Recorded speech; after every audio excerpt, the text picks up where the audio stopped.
জায়গা রয়েছে, কেভ রয়েছে ভিতরে। আর কেভের ঠিক সামনে এই মন্দিরটি, যে ফাঁকা জায়গা দেখতে পাচ্ছেন উপর থেকে দেখুন, অদ্ভুত। উপরে কিছু জায়গা ফাঁকা রয়েছে, সেদিক দিয়ে দেখেন আলো ওই যে উপরে প্রবেশ ফাঁকা, করছে ভিতরে। গুহার উপরে ফাঁকা। খুবই অদ্ভুত এই পাহাড়ের গঠন। আর এই পাহাড়ের উপরে বেশ কিছু গাছগাছালি রয়েছে, গাছগাছালি আছে সেগুলো উপরে। কিন্তু দেখতে পাচ্ছি এর শোভাবর্ধন করেছে।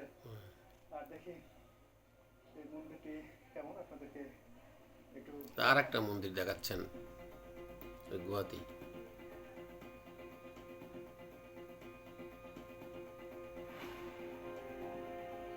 এখানেও হিন্দু ধর্মাবলম্বীরা দেখেন আসছেন, আমরা যখন মসজিদকে সুন্দর করে সাজাই ওইরকম প্রার্থনা করছেন। ধর্ম উপাসনালয় ওইভাবেই সুন্দর করে সাজিয়েছেন।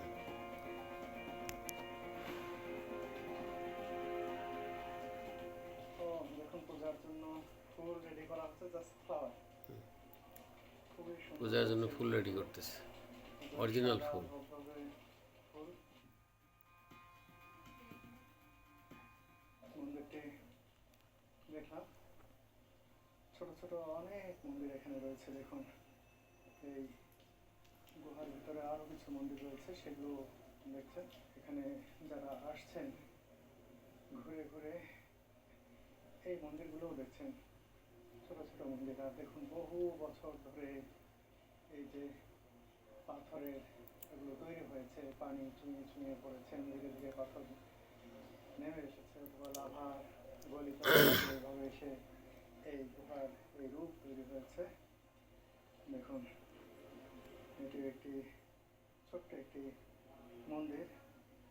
এখানে এই পর্যন্ত আসা যায়, এখানে বেড়া দেওয়া রয়েছে। এই যে দেখুন, এখানে কিছু মূর্তি রাখা হয়েছে। দেখেন গুহায় পাথরগুলা কিভাবে ঝুলে আছে, ভাঙে না।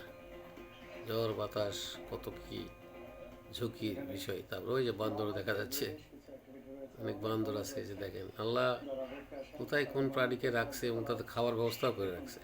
এনজয় করছেন, কত ঝগড়া করছে কিছু বানর। এই যে এই বাতু কেভস দেখে খুবই ভালো লাগলো। এখন ধীরে ধীরে আমি যেখান থেকে উঠেছিলাম সেখানেই ফিরে যাব। নামে আসতেছে আস্তে আস্তে।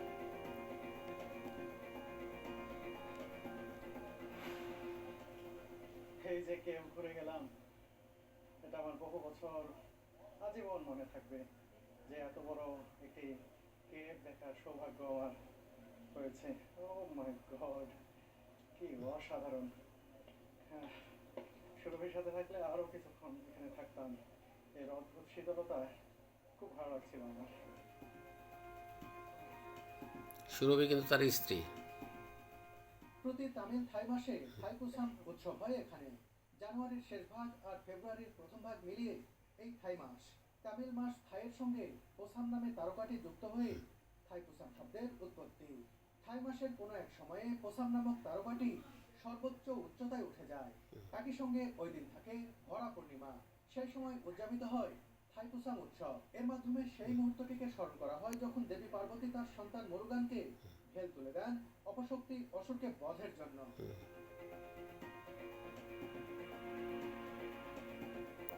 থাইপুসাম উৎসবের শোভাযাত্রা এসে শেষ হয় বাতু কেভের সামনে।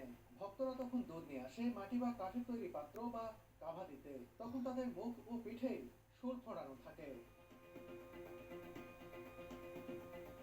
বন্ধুরা, আবার 272 স্টেপ হেঁটে নিচে নামতে হবে এই কালারফুল সিঁড়ি দিয়ে।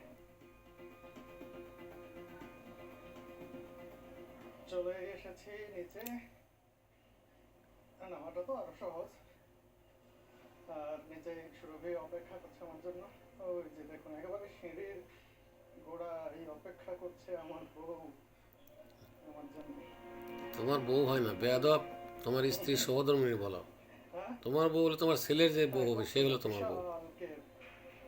এটা ভুল শব্দ, সমাজে এই প্রচলনটা ভুল। এটা কেউ কখনো প্রচার করবেন না। স্বামীর বউ হয় না, স্বামীর স্ত্রী বা সহধর্মিণী, পত্নী। আর ছেলে আমাদের আর একটা উল্টা কথাবার্তা আছে যে ছেলের বউকে মেয়ে আর ছেলে বিয়ে হলে মেয়ের জামাই, আরে মেয়ের কীভাবে জামাই হয়? মেয়ের তো হাজব্যান্ড, মেয়ের পতি। বলতে হবে আপনি শ্বশুর শাশুড়ি হিসেবে আপনার জামাই। এই সমাজে এই প্রশ্নটা বন্ধ করতে হবে।